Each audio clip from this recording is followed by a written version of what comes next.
Hoy quiero titular el mensaje de la siguiente manera y te va a ministrar de una manera extraordinaria. Pasa algo en la vida de las personas. Iglesias hay muchas, pero la religiosidad no deja que la gente tenga esa relación con Dios. La religiosidad está por fuera, pero la relación con Dios está por dentro. Jesús criticó a todos los religiosos de su época, a los sacerdotes, a los levitas, los criticaba.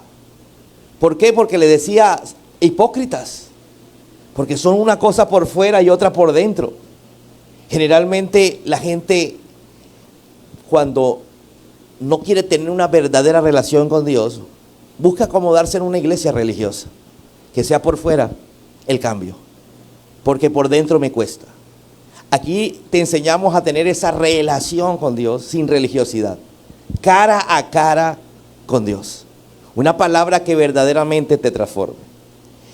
Y el título del mensaje de hoy es el siguiente: no era la apariencia, diga conmigo, no era la apariencia, era el corazón. Hoy quiero predicar de dos personajes en la Biblia, uno del Antiguo Testamento, mujer, y uno del Nuevo Testamento, hombre. Vamos entre estos dos, a mirar cuál era el de la apariencia y cuál era el del corazón. No era la apariencia, era el corazón. ¿Cuánta gente aparenta tener una relación con Dios? Una persona no debe conocerse que tiene una relación con Dios por su apariencia. Judas era el de la apariencia. Judas Iscariote caminaba con el Señor. Fue escogido por Dios para ser uno de los 12, para ser alguien trascendental e importante. Judas Iscariote, a diferencia de los demás, no era de Galilea, no era Galileo. Él era de la región, de otra región. O sea, él era como quien te dice, están los cachacos, están los costeños, están los de los llanos, los del Pacífico. Entonces, todos eran de Galilea. Jesús era de Galilea, se crió en Galilea más bien, pero él era de otra región. Él, a diferencia de sus demás apóstoles, o los demás apóstoles, era un poco más de ciudad, un poco más de algo más grande. Galilea era más pueblerina, más pequeña, más campesina. Entonces, había pensamientos en la ciudad un poco diferentes, o en lugares más amplios, más grandes, siempre hay pensamientos diferentes. Entonces, cuando Judas es escogido como uno de los 12 discípulos, su pensamiento era el de la mayoría de las personas, no solo en la ciudad, sino en el campo. Pero había una diferencia en ese pensamiento. Los de pueblo, como los de Galilea, los de provincia, podemos decirlo así, que eran más pequeñas en la región, ellos tenían el mismo pensamiento, pero iban a ser transformados por el Señor. En cambio, ese pensamiento que tenía Judas no logró ser transformado. ¿Cuál era el pensamiento de Judas? Judas Iscariote, al igual que la nación entera, estaba harto, cansado, hasta la coronilla, de que el yugo romano, ojo, no español, romano, el pastor Maduro lo dijo mal, Nicolás Maduro predicó acerca del imperio español, pero no es español, no se crea ese cuento, es el imperio romano. Ellos estaban hasta aquí del imperio romano, porque Roma lo único que sabía era poner impuestos. Faltaba esto, subía la gasolina. Faltaba esto, salchichón con IVA. Entonces empiezan a hacer que el pueblo cada vez le alcance menos. Y para eso tenía que comprar a personas prominentes. El imperio romano vino y pasó lo que se llama la mermelada. Es que la mermelada no es de este tiempo. ¿Sí? Llenó de mermelada a todos los que estaban en el Sanedrín, todos los que eran los gobernantes espirituales de Israel. Israel se movía en el tiempo de Jesús, bajo unos gobernantes o un congreso, pero espiritual. No tenía nada que ver con gobierno cuando llega a Roma. En Roma ve la posibilidad de que ellos influencien al pueblo para que los mantengan ahí quietos y les pasa mermelada. Entonces ellos vienen y como ya están ganando dinero, empezaban a manejar al pueblo. ¿Con qué? Con la palabra del Señor. Torcían la palabra del Señor. Eso es habitual.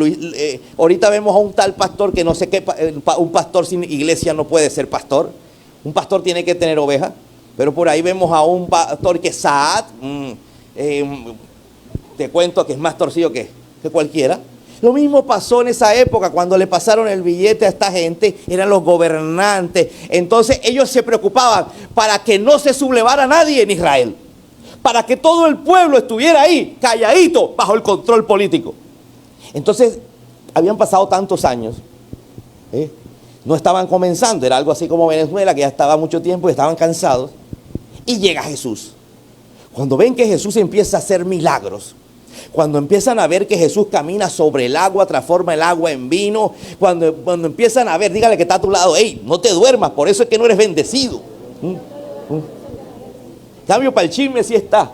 Entonces, en vista de que el pueblo de Israel ve a un superhombre, ¿sí? Mira, Jesús era un superhombre que le decía a la tormenta, calla y enmudece, y la tormenta se cesaba. Un hombre que sanaba a los enfermos, un hombre que sanó cojos, paralíticos, ciegos, mudos, personas enfermas de lepra en la piel. Un hombre que cogió a una mujer jorobada y le quitó la joroba con solo orar.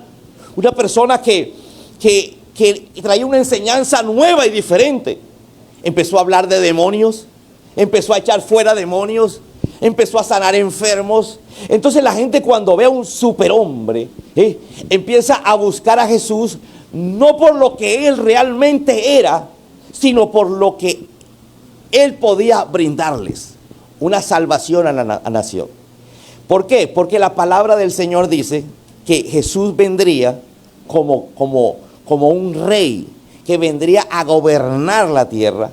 Pero lo que no podían entender ellos es que la Biblia hablaba de dos eventos diferentes. Uno dice que Jesús vendría como siervo. Otro, que Jesús vendría como rey a gobernar sobre el pueblo. Entonces, cuando viene la necesidad, uno busca el acomodo de la palabra a lo que más le conviene. Jesús vino como siervo hace 2000 años para morir en la cruz. Dice que como un siervo, como un corderito, fue llevado al matadero sin decir nada para derramar su sangre, para que todo aquel que crea en él no se pierda, mas tenga vida eterna. Pero resulta que la gente le convenía más el Jesús rey, el Jesús gobernante. Eso no ha sucedido. La Biblia es clara con las promesas y dice que Jesús volverá. Diga conmigo, Él vuelve. Jesús en la última cena le dice a los discípulos, partiendo el pan y repartiendo el vino, les dice, mira, quiero que hagan esta práctica de la cena, ¿sí?, todas las veces que sea posible hasta que yo regrese. Les dijo, yo regreso.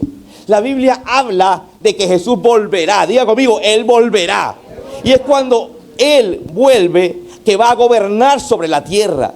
Dice que con vara de hierro va a ser el gobernante que todos necesitamos. Amén.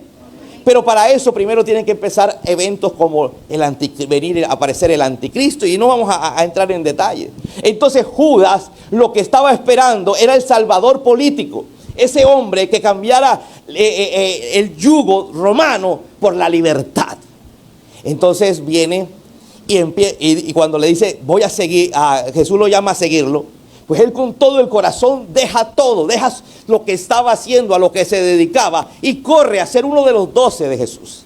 Muy entusiasmado, creyendo en pero cuando empieza a pasar el tiempo, cuando empiezan a pasar los meses, cuando empiezan a pasar los años, y él escucha la enseñanza de Jesús, ve que la enseñanza de Jesús no tiene nada que ver con lo que él quería. Él quería al rey, no de su corazón, no de su vida, sino al rey en el trono.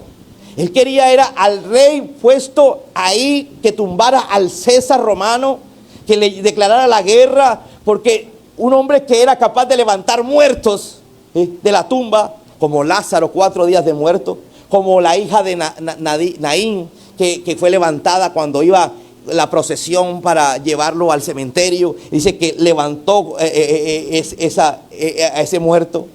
¿Cuántos muertos no levantó el Señor? Entonces, ese era el hombre. Un hombre que tal vez ni la espada podría contra él. Entonces, Judas, después de tanto tiempo, empieza como a decir, bueno, como que no es el hombre, pero le dan la oportunidad de ser el tesorero. Yo me imagino que al ser el tesorero, como que lo amarró a quedarse ahí. Porque es que la gente por plata, hay gente que está en un trabajo y por plata no se retira sabiendo que las condiciones no son favorables. No, empiezan a quejarse, empiezan a hablar, empiezan a renegar, pero no se van porque están amarrados a un salario. Y resulta que dice la Biblia que Judas era el tesorero de la campaña evangelística de Jesús. Todo el dinero que entraba, con el cual tenían que sostener la familia de Jesús y la familia de los 12, dice la Biblia que había muchas mujeres que sostenían con sus propios recursos el ministerio de Jesús y de los 12 discípulos. Y dentro de eso nombran a algunas. Hablan de una María Magdalena, de una María, como que era muy común el nombre María, porque habían varias Marías en ese caso. Y dice la Biblia que Judas sustraía de la bolsa. Dice la Biblia que Judas robaba de la bolsa. ¿Que lo sabía Jesús? Por claro que lo sabía Jesús. Ya él estaba ahí. Y escúchame, así hay muchas personas que han decidido seguir a Jesús. Muchas personas que Jesús los ha llamado y han acudido al llamado. Muchas personas que Jesús los llamó en un mensaje, en una iglesia, les habló al corazón, usted lo sintió, no fue un mensaje, no fueron palabras. Esas palabras se hicieron vivas en el corazón tuyo. Pero resulta que con el pasar del tiempo, tus problemas, tus necesidades, lo que tú anhelas, no lo has encontrado en el Señor. Es porque tú tienes tu mirada puesta, así como Judas la tenía en la política, en el cambio de gobernante, en querer que un futuro mejor, y no en el Salvador, no el que decía hay que perdonar, no el que decía que al César hay que pagarle lo que es del César. Mira, alguien que estaba de acuerdo con pagar impuestos, decía Jesús, no, si lo cobran hay que pagarlo, ¿sí? Entonces eso no hacía que Judas dijera dentro de su mente, bueno, pero no es lo que yo quiero. Por eso siempre Jesús fue claro con la voluntad de Dios. Diga conmigo, la voluntad de Dios. Cuando Jesús estaba en el monte de los Olivos orando, antes de que lo capturaran, él ya sabía que lo iban a capturar. Él ya en el espíritu sabía que llegó el momento. Ya les había dicho a los discípulos que llegó el momento. Ya la noche anterior había hecho la Santa Cena, la última cena como la conocemos, para que decir a los discípulos, llegó el momento. Por eso les dejo el vino que representa mi sangre. Recuerden que mi sangre perdona pecados. Por eso les dejó el pan que les dijo, este es mi cuerpo. El cuerpo que será triturado, molido por vuestras rebeliones. Pecados, rebeliones, les está diciendo. Cuando ustedes hagan eso, lo están haciendo en conmemoración de lo que yo hice. Entonces Jesús estaba orando y dice que sudaba gotas de sangre. Nos vamos a la ciencia, a la medicina, y encontramos que una persona que suda gotas de sangre es cuando tiene el máximo nivel de estrés. Jesús estaba estresado al saber que lo iban a torturar, porque era 100% humano. Jesús era el Hijo de Dios, pero vino a la tierra 100% hombre. Y si usted le dice, mira, mañana te van a masacrar, usted no duerme esa noche. Y dice que él se fue a orar y sudaba, pero hizo una oración y le dijo al Señor, papá, quita de mí este trago amargo. Si en palabras de nosotros, Señor, invéntate otro cuento. ¿No hay un plan B? De pronto un C que sea menos doloroso. Pero termina diciendo la oración, que se haga tu voluntad y no la mía. Terminó diciendo que se haga tu voluntad y en ese momento entraron y lo capturaron. En ese momento llegó Judas y besó a Jesús, porque el beso simbolizaba, porque le dijeron, bueno, ¿y cómo vamos a saber quién de todos los que están ahí es Jesús? Entonces dijeron, bueno, el que yo bese, ese es Jesús. Y Jesús le contesta, con un beso me traicionas. Muchos de nosotros no hemos entendido que la voluntad de Dios está por encima de nuestra voluntad. Por eso la Biblia dice que los pensamientos de Dios son más grandes que nuestros pensamientos. Porque es que Dios es Padre. ¿Cuántos de nosotros no le decimos lo mismo a nuestros hijos? Le decía, lo que pasa es que yo ya pasé por eso. Mira, te va a pasar esto. No porque seas adivino, sino porque ya lo sabes, ya pasaste por ahí. Escúchame, ¿cuántas veces no le has dicho y tu hijo, eso es cuento de viejos? Pero todos en un momento dado fuimos jóvenes, hicimos errores que después estamos, mejor dicho, pendientes que nuestros hijos no lo cometan, pero terminan cometiéndolo. Entonces Dios es Padre y sabe lo que puede pasar, sabe lo que va a pasar, Él lo sabe todo. Por eso muchas veces tiene planes para nosotros diferentes a los nuestros. Mira que Edilberto decía que él, yo ni me acordaba que hablé con usted ni que usted iba para Panamá. Hasta ahora me desayuno después de cuántos años. Con tantas personas que uno habla. Mira que él dijo, me voy para Panamá. Yo sentí, tuve que sentir y le di la palabra, es acá. Y fíjate que él ha sido bendecido económicamente y no le falta bendición, no le falta contrato. Porque él se iba a ir para Panamá porque no había plata. Pero desde ese día todo cambió. ¿Por qué? Porque los planes de él fueron cambiados por los planes de Dios. Porque él entendió que los planes de Dios son más grandes que los planes de él. Un día pasó lo mismo en la Biblia. Dice la Biblia que Isaac se iba para Egipto porque en el Medio Oriente, que es Asia, había una crisis, no llovía, no había pastos. Él era ganadero, necesitaba pasto, era agricultor, necesitaba buenas tierras, lluvia. Entonces dijo, bueno, mi papá un día se fue para Egipto. Egipto está el río Nilo se desborda, las tierras son fértiles. Voy a hacer lo mismo, voy para allá. Y cuando iba de camino, iba pasando por una tierra semidesértica, dice la Biblia que se llamaba Gerar.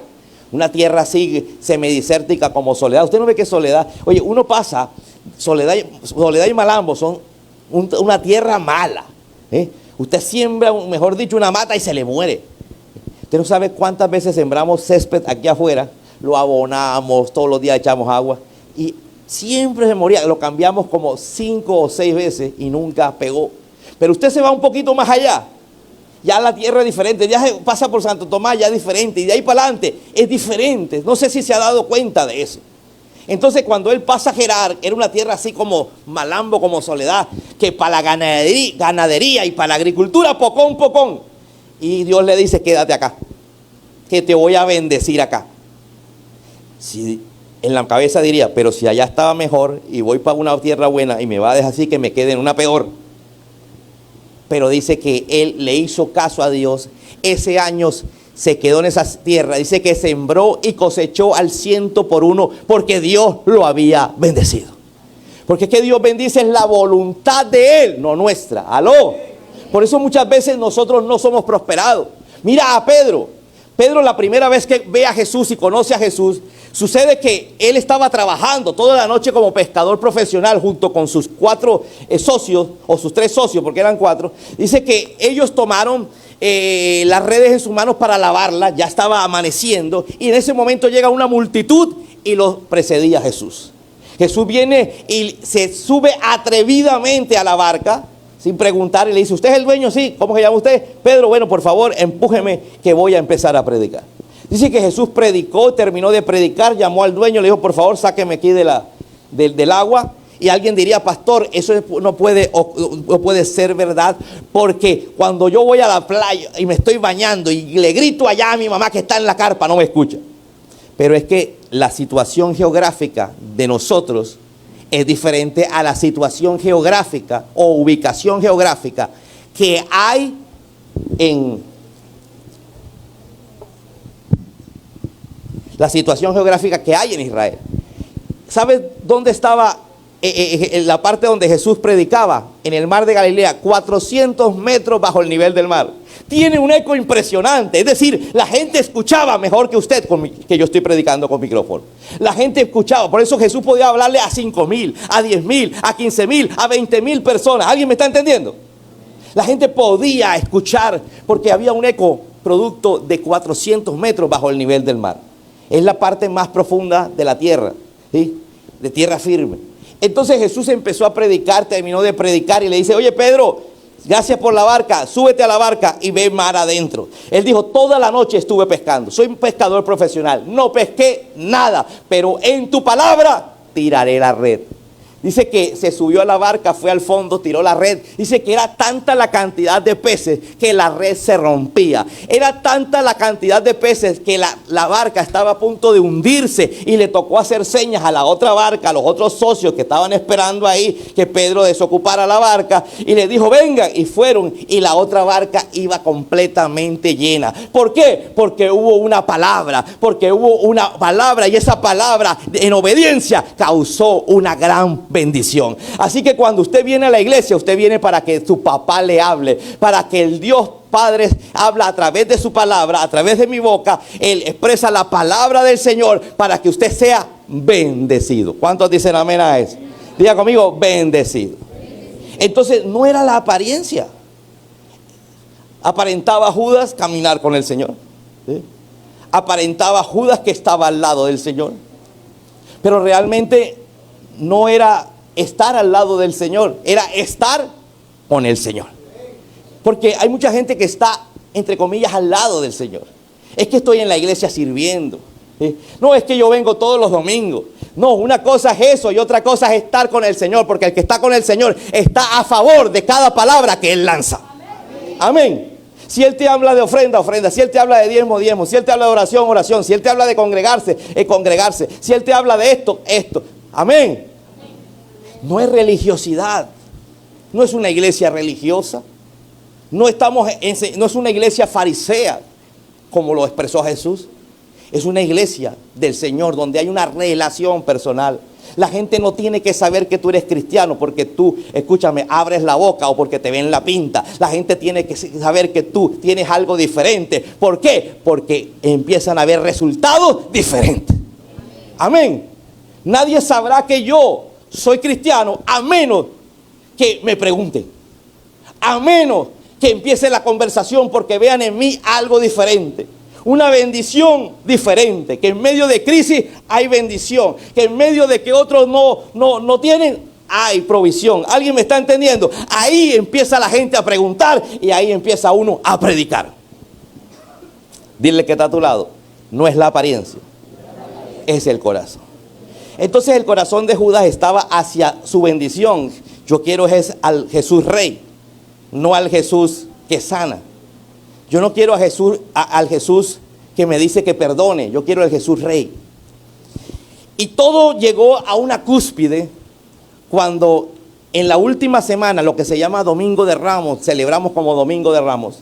Dice la Biblia que iban entrando en Jerusalén. Y la gente empezó a hacer lo mismo que hacían los discípulos. Los discípulos empezaron a ovacionar a Jesús, que iba encima de un burro. ¿Sí? Dice que quitaron sus capas, sus túnicas, la capa en la que va encima de la túnica, y la tiraban. El que no tenía, dice que iba y buscaba una rama de una palmera y la ponía ahí para que el burro la pisara. Porque iba a quedar ungida. Diga conmigo, ungida. Porque el burro era manejado por Jesús. Entonces la gente empezó a ovacionar y dice, bendito el que viene en el nombre del Señor. Repita conmigo, bendito el que viene en el nombre del Señor. ¿Dónde estaba entrando Jesús? En Jerusalén. ¿En cuál? En la calle principal. ¿Dónde desembocaba la calle principal? En el palacio de gobierno. Donde estaba Poncio Pilato, donde estaba Herodes, donde manejaban el gobierno, donde estaban los máximos gobernantes que representaban a Roma.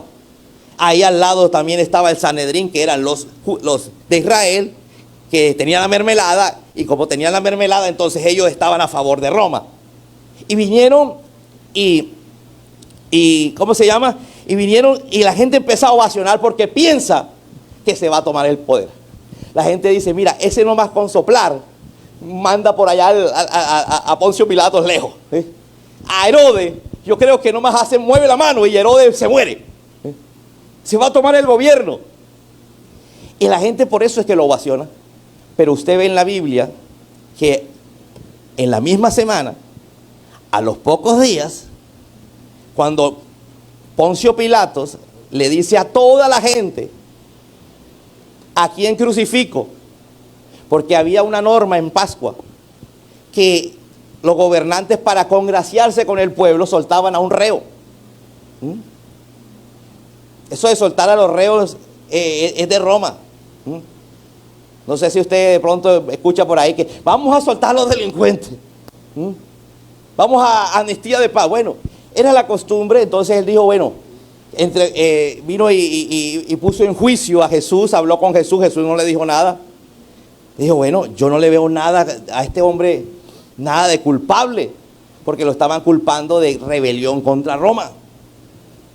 Los del Sanedrín, los sacerdotes, el sumo sacerdote, lo estaba acusando de que él estaba creando una revolución para tumbar el gobierno. Pero resulta que después de él entrevistarlo, dicen, este señor es inocente. Yo no tengo sangre para mandarlo a matar. Es por eso que pone a elegir al pueblo, y todo el pueblo en ese día le dice, bueno, aquí tengo a Barrabás. Este es el peor delincuente que hay aquí, que está encarcelado. ¿Soltamos a Barrabás o crucificamos a Jesús? Y la gente contestó, crucifiquen a Jesús. Los mismos que unos días atrás, el domingo de Ramos, gritaron que hosana en las alturas, bendito el que viene en el nombre del Señor, estaban al pocos días gritando, crucifíquenlo. No sé si es el caso de alguno de nosotros, que un día estamos diciendo, Dios, tú eres grande, y después de unos días, Señor, ¿dónde te metes? Tú tienes preferencia con todo el mundo, menos conmigo. Señor, bendito el que viene en el nombre del Señor, y después crucifíquenlo. Crucificamos a Jesús cada vez que no le creemos. Crucificamos a Jesús cada vez que dudamos sus promesas. Si a Pedro le hubiera dicho, súbete en la barca, ven más adentro y tira la red, y él hubiera dicho, toda la noche estuve trabajando, ¿para qué voy a ir? Voy a perder el tiempo. Hubiera crucificado a Jesús. Cada vez que hay una palabra del Señor, cuando le dijo a Lázaro, 4 días de muerto, Lázaro, sal fuera, y Lázaro vino de la muerte a la vida. Las hermanas le estaban diciendo, ya huele a feo Jesús, lleva 4 días de muerto, ¿quién se va a aguantar ese olor? Porque Jesús dijo, quiten la piedra. En la antigüedad las tumbas no eran con una lámina de mármol, sino una piedra gigante que tapaba la cueva donde estaba depositado el cuerpo del muerto. Entonces él mandó a quitar la piedra, y las hermanas, pero huele a feo. Imagínate un cuerpo en descomposición después de 4 días, Jesús. Porque la gente, cuando no cree, crucifica a Jesús. Cuando no tiene. Entonces, ¿qué pasaba con Judas?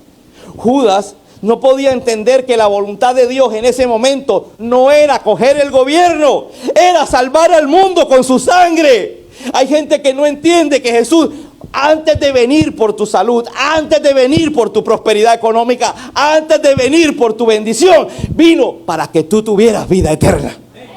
Amén. Si es verdad, Él puede sanar. Jesús sanó a 10 leprosos. Dice la Biblia que 10 leprosos a lo lejos le gritaron, Maestro, Hijo de David, ten misericordia de nosotros. Y en el instante quedaron sanos. Y Jesús le dijo, bueno, vayan y preséntense ante el sacerdote. Dice la Biblia que al poco tiempo aparece uno de ellos, y Jesús le dice, ¿y los otros 9 dónde están? Porque es que la gente busca a Jesús solo por lo que te puede dar, y no por lo que realmente Él murió. Él murió en la cruz, derramó su sangre para darnos vida eterna. Alguien que diga, vida eterna. La vida eterna. Mira, la gente le tiene miedo a la muerte porque no sabe qué pasará después de la muerte. El apóstol Pablo decía, el morir es ganancia. ¿Pero para quién? Para el que está caminando con Jesús. Pero el que no camina con Jesús, qué miedo le da, qué susto le da. Cuando cada vez que se enferma, ay Dios mío, se va a morir. Pero la persona que verdaderamente camina con el Señor sabe para dónde se va. Amén. Entonces Judas era una persona de apariencia, aparentaba estar ahí, pero no, vino y vendió a Jesús por 30 monedas de plata, que equivale a vender un esclavo. Es decir, que lo vendió por el precio de un esclavo. Lo vendió. Dile que métele un empujón al que está a tu lado, dile, y dile, deja de dormirte, pero empújalo. En cambio, el diablo te habla, los demonios te hablan a la mente y te preocupas. Porque los demonios hablan a la mente, pero cuando Dios te está hablando, el diablo se pone a cantarte en el oído y tú. Y te le acomodas al hermano que está al lado. Si se te acomoda bien. Entonces vemos a un hombre que entregó a Jesús, lo vendió. Sí que, pastor, pero él fue y devolvió la plata después porque se arrepintió. Si hubiera arrepentido genuinamente, no se hubiera matado. Dice que fue y se colgó. Es decir, que no se arrepintió, porque el que se quita la vida, el que se mata, no va para el cielo. Entonces no se arrepintió. Él permanecía con Jesús porque estaba cogiendo la plata. La Biblia dice que un día una mujer entregó una ofrenda de 300 días de trabajo. Y Judas dijo, oye, ¿cómo vamos Pero la entregó con un perfume. Y ese perfume era esencia. Ella vendía perfume, tenía una fábrica de perfume, era la esencia del perfume. Y entregó toda la materia prima. Y dice que se la puso en los pies de Jesús. Y él dijo, qué desperdicio. Judas Iscariote dijo, qué desperdicio. Hubiéramos dado eso a los pobres, dijo en voz alta. Jesús, que sabía, dice la Biblia, que sabía cómo era Judas, le dijo, cállate, no moleste a la mujer. Lo que tú eres es un ladrón. Porque él mete la mano en la bolsa, dice la Biblia en ese momento, y sacaba plata. Entonces él decía, imagínate, de 300 denarios, se me fueron mínimo 200. O sea, 300 días de trabajo, una ofrenda. Él decía, con 200 coronos. Ese era el corazón de Judas, aunque estaba, entre comillas, cerca a Dios. Dile que está a tu lado, no es el que esté cerca a Dios, es el que tenga el corazón conforme al corazón de Dios. Por eso se dice de David que David tenía el corazón conforme al corazón de Dios. Vamos a hablar ahora de la otra persona, una mujer. ¿Dónde están las mujeres de la iglesia? A ver, ¿dónde están las mujeres bendecidas de la iglesia? Yo no creo que acá haya tan poquita mujer. ¿Dónde están las mujeres de la iglesia? Vamos a hablar de una señora que tenía mala reputación. La Biblia dice que era prostituta. Tenía malas andanzas. Tenía un burdel. Una casa donde atendía las citas. Dice la Biblia que en el tiempo en que Josué tomó el mando, Moisés había muerto, Josué tomó el mando e iba a invadir la tierra prometida. Josué toma dos espías y los manda a Jericó, la ciudad más fuerte, una ciudad amurallada, guerrera, con soldados, y le dice, necesitamos para invadir saber exactamente los puntos débiles de ellos. Necesitamos saber cuál es la parte más débil de la muralla, necesitamos saber cuál es el ejército, qué armas tiene. Así que vayan e inspeccionen, pero tengan mucho cuidado. Dice la Biblia que fueron los dos espías escogidos por Josué y llegaron allá, ¿sí?, camuflados, pero es que mira, cuando uno es narizón, uno no se puede camuflar. ¿Aló? Hay gente que primero le cruza la nariz que los pies. Cuando va pasando, va llegando a la esquina de una cuadra. Entonces esta gente tenía facciones diferentes al pueblo que iban a invadir. Dios les había prometido una tierra, pero ellos eran completamente diferentes. Y dice que la Biblia que llegaron allí y en un momento dado tuvieron que esconderse, porque ya empezaron los rumores que habían dos hombres infiltrados. Y como ya en el corazón del pueblo de Jericó, dice la Biblia que tenían el presentimiento de que ellos iban a ser invadidos por el pueblo de Dios.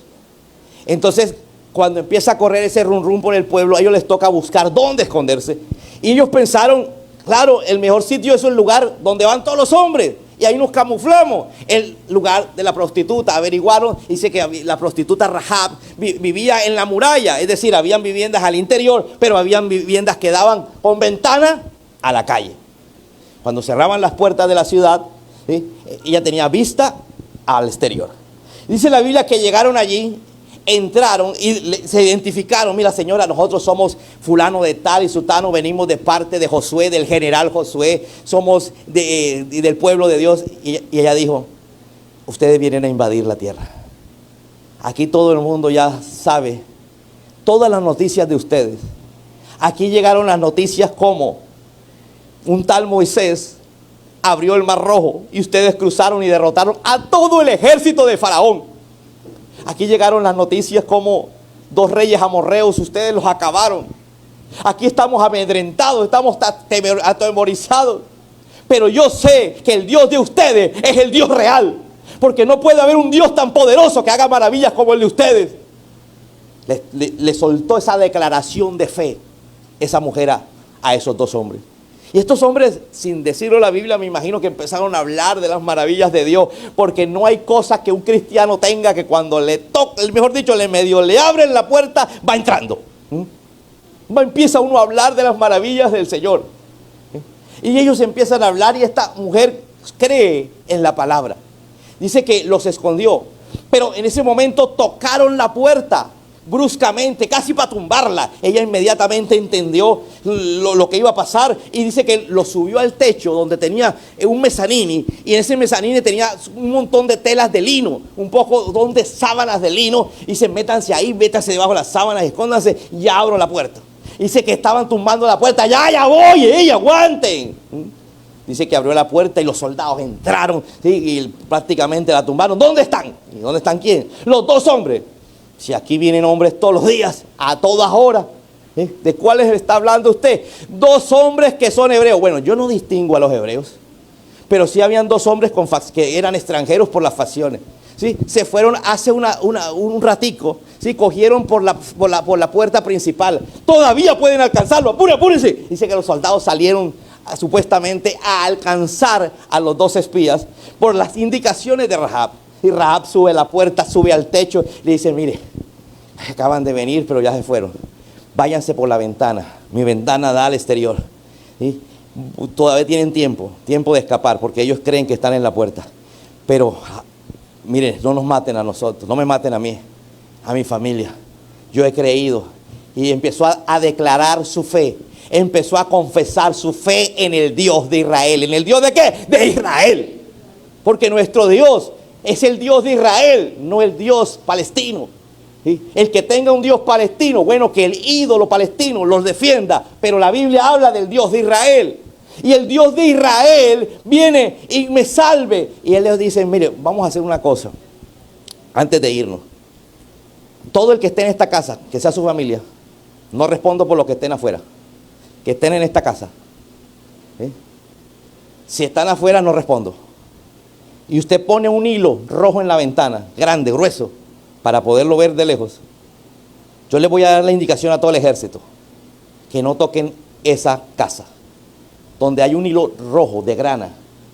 ¿Qué significa rojo? La sangre de Jesús. No podía hablar de sangre porque Jesús todavía no ha venido. Hablaba de un hilo rojo, porque ella iba a ser salvada a través del rojo. Diga conmigo, del rojo. A través de ese hilo rojo, por su fe. Dice la Biblia en el Nuevo Testamento, hablando de esta mujer, dice la Biblia que en Hebreos hay 11, capítulo 11, dice que el versículo 1 empieza por la definición de fe.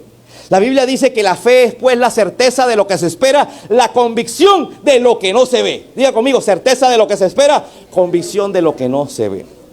Sigue hablando de quiénes fueron los héroes de la fe. Ahí usted quiere saber quiénes fueron los héroes de la fe. Váyase a Hebreos capítulo 11. Y dentro de ese capítulo 11 está el versículo 31. Y dice que había una mujer llamada Rahab, que fue una mujer de fe, que confesó su fe. Y siendo una prostituta, se entregó al Señor y fue salva. Amén. Diga conmigo, es el corazón, no la apariencia. Amén. Esta mujer entregó el corazón. Dice el apóstol Santiago, ahí mismo en el Nuevo Testamento, Santiago es medio hermano de Jesús. ¿Cómo así, pastor? Medio hermano, es decir, hijo de María y de José. Jesús era hijo de Dios y de María. Entonces era medio hermano. Entonces Santiago viene y escribe ahí en la carta de Santiago en el Nuevo Testamento que Rahab, la que fue prostituta, fue justificada por sus obras. ¿Por qué? Porque el que tiene fe, explica él, el que tiene fe hace obras. Porque nadie puede decir que tengo fe y no hace nada. ¿Aló? Ahí es que yo tengo fe. Entonces, ¿por qué no hace esto? Imagínate donde a Pedro le hubieran dicho, súbete en la barca, boga mar adentro. No, hombre, yo estuve toda la noche trabajando, no pesqué nada. El que tiene fe, hace lo que le manda a hacer. ¿Aló? Entonces esta mujer tuvo fe en que el Dios verdadero era el Dios de Israel. Y vino y dijo, bueno, vamos a esconderlos, vamos a ayudarlos a escapar, porque ellos van a venir a rescatarnos. Nosotros creemos que Jesús viene a rescatarnos, porque la Biblia dice que Jesús viene por segunda vez. Y si Jesús viene por segunda vez, y si Él lo dijo, mira, usted sabe que en la Biblia hay más citas bíblicas que dice que Jesús viene por segunda vez que por primera. Y ya vino por la primera. Por eso es que el pueblo de Dios, el pueblo judío y Judas incluido, pensaban que Jesús venía como rey, porque hay más citas bíblicas que hablaban de eso, y menos que venía como siervo. Entonces encontramos a esta mujer que se casó, empezó a tener una nueva vida, porque cuando uno llega a Cristo empieza una nueva vida. Y se casó con un pez, salmón, no, perdón, no era un pez, se llamaba salmón. De pronto era por, ¿qué? El rojo, como Donald Trump, se llamaba salmón el tipo. Dice que tuvieron a un hijo llamado Boz, con Z, B grande, Boz. ¿Sí? Boz se casó con Ruth. Tuvieron un hijo llamado Obed. Obed se casó y tuvo un hijo llamado Isaí. Isaí se casó y tuvo un hijo llamado David, que terminó siendo el rey de Israel. La que fue prostituta terminó siendo la tatarabuela del rey famoso de Israel que mató gigantes, que dice la Biblia en el Nuevo Testamento y en el Antiguo Testamento que tenía el corazón conforme al corazón de Dios. ¿Cómo cambia la vida de alguien que de corazón se acerca a Dios? Pero no cambia la vida de alguien que estando cerca a Dios va buscando su propia voluntad. ¿Cuántos de nosotros no buscamos nuestra propia voluntad y no la de Dios? Hay gente que se aprendió un Padre Nuestro de memoria. Es la única oración que está en la Biblia. Padre Nuestro que estás en los cielos. Claramente usted lo repite como loro y dice, hágase tu voluntad aquí en la tierra como en el cielo. Pero no, eso es mentira. Nosotros no queremos que se haga la voluntad de Dios, sino la nuestra. Por eso no pasa nada. Por eso somos como Judas y nos decepcionamos de Jesús. Nos decepcionamos de nuestro Señor, de nuestro Dios. Porque queremos es que Dios haga como nosotros queremos. Y le decimos en la oración, Señor, dame. Me tienes que dar. Hasta mañana hay plazo. Señor, cámbialo. Cámbiala. Dile que está a tu lado, Judas. Vas a terminar mal, porque Dios no va a hacer tu voluntad. En cambio, Rahab, que era una mujer idólatra, una mujer que creía en los dioses de los de Jericó.